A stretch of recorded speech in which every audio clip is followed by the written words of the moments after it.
اسلام کے گناہان کبیرہ میں ٹاپ آف دا لسٹ جو گناہ، بے حجابی سے بڑا گناہ. اب یہ داڑھی تو خیر گناہ کبیرہ ہے بھی نہیں، گناہ صغیرہ. گانا بجانا اس سے بڑا جو گناہ، حتیٰ اگر میں یہ کہہ دوں تو شاید غلط نہ ہو کہ غیبت سے بھی بڑا گناہ وہ ہے فضول خرچی اور اسراف، جس کو لوگ گناہ ہی نہیں سمجھتے. تو اللہ نے دیا ہے تو ہم لٹائیں گے. میں 2 دن سے 2 دفعہ مجلسوں میں اپنے پنجاب کے صاحبان ایمان کے کچھ الفاظ استعمال کر رہا ہوں. وہ اچھے لفظ ہیں، یہ بھی اچھا لفظ ہے، لیکن یہ حرام ہے اسلام میں. کون سا؟ کہتے جی وہ شوق دا مول نہیں ہے. اگر کسی چیز کا شوق ہے پھر آدمی یہ نہیں دیکھتا کتنا پیسہ خرچ کرنا. مثلا زبان میں خرابی نہیں، محاورہ بالکل ٹھیک ہے. لوگ کہتے ہیں یاد رکھیے کہ مومن کے لیے 3 چیزیں بہت اہم قرار دی ہیں اللہ کے رسول: اس کا مال، اس کی عزت، اس کی جان. تینوں کی اہمیت اپنی جگہ. من قتل دون مالہ او عرضہ او نفسہ فہو شہید. متفق علیہ حدیث ہے مسلمانوں کے تمام فرقوں میں. جو اپنی جان کو بچاتے ہوئے مارا جائے وہ شہید، جو اپنی عزت کو بچاتے ہوئے مارا جائے وہ بھی شہید، اور جو اپنے مال کو بچاتے ہوئے مارا جائے وہ بھی شہید.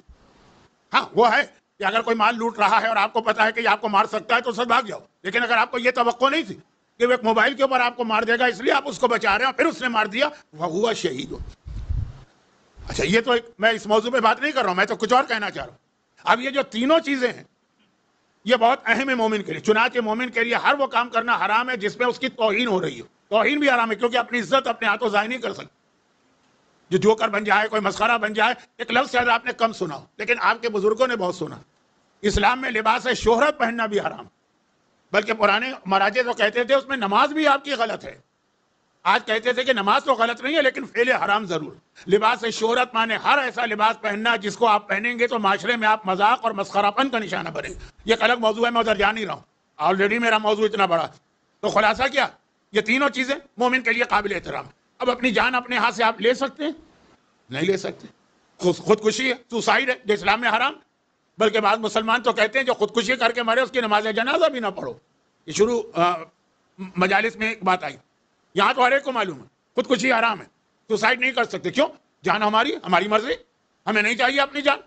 نہیں، جان تمہاری نہیں، یہ امانت ہے، حفاظت واجب ہے. اسی طرح اپنی عزت. اگر کوئی مومن کہے کہ بھائی مجھے اپنی عزت کی کوئی پرواہ نہیں، مذاق اڑتا ہے اڑتا رہے، دین پر عمل کرنے میں ہو تو الگ بات ہے، لیکن کوئی ایسا پروفیشن، کوئی ایسا پیشہ، کوئی ایسا لباس، کچھ ایسی حرکتیں کر رہا ہے. بہت کرتے ہیں آج پورا ٹک ٹاک اس بات پہ چلتا ہے. نارمل قسم کی بات کریں گے تو پھر بھی بنتی ہے ٹک ٹاک. میں تو حیران ہوتا ہوں، عورت روٹی بنا رہی ہے، ٹک ٹاک بن گئی، معلوم ہے 3 لاکھ اس کو ویوز مل گئے. کیا روٹی بنتے کبھی دیکھی نہیں ہے؟ ایک عورت جو ہے مثلا وہ بستر کی چادر بدل رہی ہے، اس کو 2 لاکھ ویوز مل گئے. اتنے پاگل لوگ ہیں آج دنیا میں جن کے پاس اتنا وقت ہے. لیکن زیادہ تر کون سے چلتے ہیں جس میں ذرا ہنسی مذاق جو کیے وہ ہے. یہ بھی حرام. جیسے اپنی جان اپنے ہاتھوں ضائع کرنا حرام ہے، اپنی عزت اسٹیٹس وہ بھی حرام. لیکن اس سے بڑھ کر ہے مال. جو جان کا فارمولہ ہے وہی مال کا فارمولہ. کیا آپ یہ نہیں کہہ سکتے نا کہ جان ہماری مرضی؟ نہیں، اللہ کی امانت ہے. مال آپ کا ہماری مرضی. انسان کماتا کیوں ہے؟ اسی لیے کماتا ہے کہ خرچ کرے؟ جی نہیں، امانت ہے، آپ نہیں خرچ کر سکتے ہیں. اسراف بدترین گناہوں میں سے ایک ہے. بلکہ یہاں کلو واشربوا ولا تسرفوا ان اللہ لا يحب المسرفین. اسراف کرنے والوں سے اللہ قطعاً محبت نہیں کرتا. اب یاد رکھیے جس سے اللہ محبت نہیں کرے کیا رسول اس سے محبت کریں گے؟ اور جس سے رسول محبت نہیں کریں گے کیا حسن حسین اس سے محبت کریں گے؟ یہ قرآن کی آیت ہے، کوئی حدیث بھی نہیں ہے کہ نعوذ باللہ آپ کہہ دیں کہ یہ پتہ نہیں ضعیف ہوگی.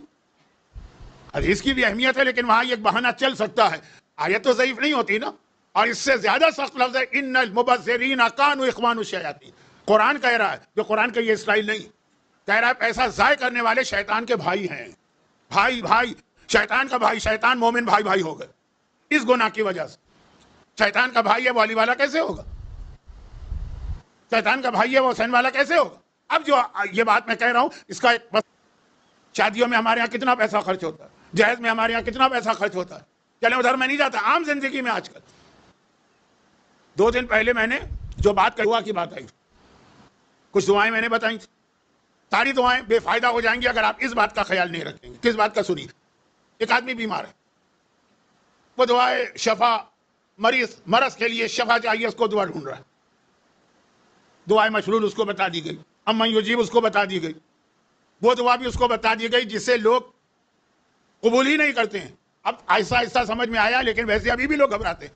بھائی وہ فلاں آدمی بہت بیمار ہے, کوئی دعا بتائیے, میں سورہ فاتحہ پڑھ دیں. ہاں مولانا وہ تو مر جائے گا. فاتحہ کا تو مطلب ہے کہ موت ختم. بہترین جو دعا ہے نا مرض کے لیے وہ سورہ فاتحہ. آپ واقعہ بھی سنتے ہیں کہ امام نے فرمایا کہ سوائے مرض موت کے ہر بیماری کا علاج ہے سورہ فاتحہ. بلکہ جملہ یہ ہے, یہ جملہ نہیں کہہ رہا ہوں, حدیث یہ ہے کہ اگر مردے پہ اس کو پڑھ دو تو کوئی تعجب نہیں ہے کہ وہ بھی زندہ ہو جائے. یہ سورہ فاتحہ. ہمارے یہاں زندوں کو مارنا ہو تو سورہ فاتحہ, امام کہتے ہیں مردے کو جلانا ہو زندہ کرنا ہو تو سورہ فاتحہ. اب مثلا یہ دعائیں بتا دیں ساری, آپ علاج کر رہے ہیں, آپ اتنا ہر ایک کو پتا ہے کہ دعا سے فائدہ نہیں ہے خالی جب تک کہ دوا نہ لو. دعا بھی آپ کر رہے ہیں, دوا بھی کر رہے ہیں, فائدہ ہوگا نہیں. جو چیزیں پرہیزی ہیں, جو بے احتیاطی والی ہیں, اس سے بھی بچنا ہوگا. میں اپنی ہی مثال دیتا ہوں بار بار کہ مثلا میں شوگر کا مریض ہوں, یہ دوا ہے اس کی استعمال کریں, ٹھیک, دعا یہ ہے وہ بھی ٹھیک ہے, لیکن اس کے بعد میں روزانہ مثلا آم کھاؤں. ایک آم کی تو شاید اجازت ہے, ڈاکٹر سے پوچھیے گا, میں طبی مشورہ نہیں دے سکتا. میں مرغن کھانے کھاؤں, میں نہاری کھاؤں, میں مثلا پائے کھاؤں, یہ جو کارڈیو واسکولر والے پرابلم ہے ہارٹ کے, دوا بھی کھا رہے ہیں, لیکن یہ سب کر رہے ہیں, کیا فائدہ ہوگا؟ دعا بھی آپ کر رہے ہیں, دوا بھی کر رہے ہیں, پرہیز نہیں کر رہے ہیں, فائدہ نہیں ہوگا. یہ آدمی ہر تھوڑا عقل رکھنے والا سمجھتا ہے. جاب, رزق, قرضے بہت ہیں, اس کے لیے دعا بتائیے. وہاں بھی تین چیزیں ہیں, یہی تین چیزیں ہیں. دعا جو آپ کو بتائی ماشاء اللہ لا قوت الا باللہ, ہو سکتا ہے کہ آپ کے گھر میں بھی کوئی چوہا آ کے سونے کا خزانہ چھوڑ جائے, کوئی تعجب نہیں. دعا, لیکن اس کا مطلب یہ نہیں کہ آپ گھر میں بیٹھ کر یہ دعا پڑھتے رہیں. جاب ڈھونڈنا, لوگوں سے بات کرنا, قرضے کی ادائیگی کی فکر کرنا, دو باتیں ہو گئی. تیسری بات بھی ہے پرہیز بھی کرنا. پرہیز کیا مطلب ہے؟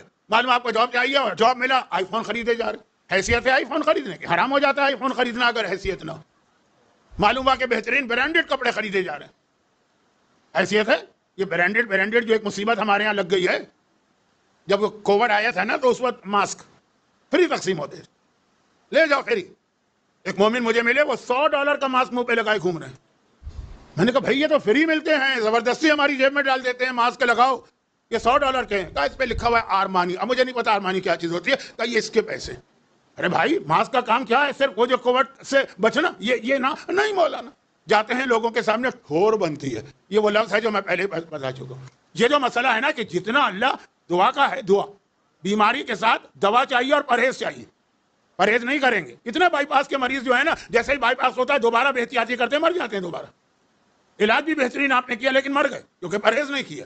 تو رزق میں کیوں نہیں کرتے پرہیز؟ جب اللہ نے دیا ہے آدمی آنکھیں بند کر کے خرچ کرتا. ذرا سوچو آئندہ. یہ اللہ پہ بھروسہ نہیں ہے, جیسے آپ حضرت موسیٰ نے کہا خداوندہ میں تو تیرے اوپر بھروسہ کر رہا ہوں اس لیے دوا استعمال نہیں کروں. اس کے لیے ایک عجیب لفظ آیا ہے, وہ 8ویں امام کی حدیث ہے. کہا جو لوگ دعا کرتے ہیں زیارت وارثہ بحیثیت دعا, گھر میں داخل ہو قل هو اللہ بحیثیت دعا, ماشاء اللہ لا قوت الا باللہ بحیثیت دعا, لیکن یہ خیال نہیں کرتے جو باتیں میں نے ابھی بتائیں. کہا وہ دعا نہیں کرتے, وہ اللہ سے مذاق کرتے ہیں. اصل جو طریقہ ہے وہ یہ دعا, کوشش اور ان چیزوں سے اپنے آپ کو بچانا. میں کتنے لوگوں کو جانتا ہوں جو 40 سال ایسے ملکوں میں خون پسینہ ایک کر کے انہوں نے پیسہ کمایا, آج خالی بیٹھے. کیوں؟ اڑا دی. دعوتیں ہو رہی ہیں, ہوٹلنگ ہو رہی ہے, گھومنے پھرنے جا رہے ہیں, بہترین کپڑے پہنے جا رہے ہیں, عورتیں ان کی سونے میں لدی پھندی ہوئی ہیں, آئی فون خریدا جا رہا ہے, بہترین گاڑی. اگر حیثیت ہے تو سب چل جائے گا, حیثیت سے بڑھ کے چھلانگ لگانا. کوئی دعا اثر نہیں کرے گی, نہیں کرے گی, لیکن وہ فائدہ نہیں ہوگا جو آپ کو مجلس میں سنایا جائے. تو وہ جو رزق کی دعائیں ہیں نا, جو آج کل میں جہاں جاتا ہوں یہی لوگ کہتے ہیں مولانا کوئی دعا بتائیے, جاب لگ جائے تو فلاں ہو جائے تو یہ ہو جائے. یہ احتیاط ہی تمہارے پاس جب تمہارا جاب لگا ہوا تھا. اسلام میں پہلا سبق جو ہم کو دیا جاتا ہے وہ کیا؟ مثلا ہم عبادت کرتے ہیں نا, سب سے پہلی چیز بچے کو آپ وضو سکھاتے ہیں, بچے کو آپ نماز سکھاتے ہیں. پہلا سبق کیا ہے؟ آپ اس کو کہتے ہیں بیٹا وضو کرو تو نیت کرو وضو کرتا ہوں قربتاً اللہ. قربتاً اللہ کیا ہے؟ ٹریننگ ہے. یہ عمل کر رہا ہوں صرف اللہ کے لیے کر رہا ہوں, دنیا دکھانے کے لیے نہیں کر رہا ہوں. نماز پڑھتا ہوں مغرب کی 3 رکعت قربتاً اللہ. پہلا حصہ اہم نہیں ہے, دوسرا حصہ اہم ہے. مغرب کی نماز پڑھ رہا ہوں 3 رکعت, اس کی کوئی اہمیت نہیں ہے, وہ تو آپ کو پتہ ہی ہے کہ آپ پڑھ رہے ہیں. اصل اہمیت ہے اللہ کے لیے پڑھ رہا ہوں, دنیا کو دکھانے کے لیے نہیں پڑھ رہا ہوں. یہ ٹریننگ بھی مل رہی ہے. ہر وہ عبادت باطل ہے, غلط ہے, اس کی قضا واجب ہے جو آپ ریاکاری سے کریں. چاہے وہ حج ہو, چاہے وہ زیارت ہو, چاہے وہ عمرہ ہو, چاہے وہ روزہ ہو، چاہے وہ نماز ہو، چاہے وہ غسل جنابت ہو، چاہے وہ وضو، یہ ہر آدمی جانتے ہیں، بچے بھی جانتے ہیں، لیکن یہ پوری زندگی میں مسئلے کو پھیلائیے، دکھاوا، شو، اپنے آپ کو دکھانا۔ اللہ کے رسول نے کہا دیکھو ایک بات کا خیال کرو، مدینے میں غربت بہت ہے، پیغمبر نے بلایا، کہا دیکھو تمہارے گھر میں حالات اچھے ہو گئے ہیں، کھا رہے ہو، اچھا کھا رہے ہو، بچوں کے لیے پھل بھی لاتے ہو گے، ہاں یا رسول اللہ، بچے تو پتہ نہیں کب سے تڑپ رہے تھے، کہا پھل کھانے کے بعد اس کے چھلکے باہر نہ پھینکنا، اس لیے کہ تمہارے پڑوسیوں میں سے کسی کی نگاہ ان چھلکیوں کے اوپر پڑ جائے گی، اس کی اتنی حیثیت نہیں کہ وہ خرید سکے، اور اس کے بچوں کی نگاہ اس کے اوپر پڑے گی، ان کی اتنی حیثیت نہیں ہے کہ وہ ان کے گھر میں ہی آ سکے، کتنا ان کا دل کوڑھے گا، کتنی ان کو تکلیف ہوگی۔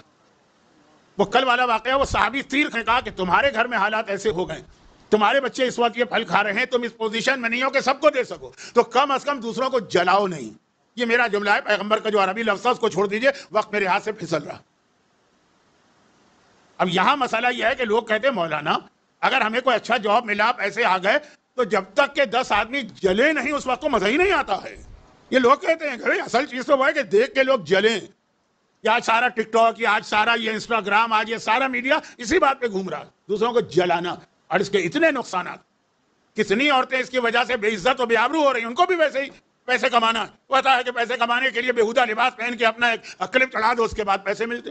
لیکن میں وہاں تک نہیں جا رہا، وہ رزق، روزی، ماشاءاللہ لا قوت الا باللہ، زیارت وارثہ، سورہ واقعہ، قل هو اللہ، گھر میں داخل ہوتے ہی سلام۔ لیکن اگر اس کے نتیجے میں آپ نے اپنی حیثیت سے بڑھ کے چھلانگ لگائی اور مکان خریدا، اپنی حیثیت سے بڑھ کے چھلانگ لگائی، اور کیونکہ آج کل موبائل تو بہت ضروری چیز ہے، اور ایسا موبائل خریدا، آپ نے اپنی حیثیت سے بڑھ کے چھلانگ لگائی اور ایسی گاڑی خریدی، آپ نے اپنی حیثیت سے بڑھ کے چھلانگ لگائی، ایک چیز کی ضرورت تھی، آپ نے وہ 5 چیزیں لے لی، تو اب یہ ہے کہ نہ رزق کی دعا کا کوئی فائدہ ہوگا، نہ ہی آپ رسول اور اللہ کو خوش کرنے والے پیغمبر منہ پھیر لیں گے۔ پیغمبر آپ کی دولت دیکھ کے آپ کی جانب متوجہ نہیں ہوں گے، دیکھیں گے ان کی شریعت پہ کتنا عمل ہے،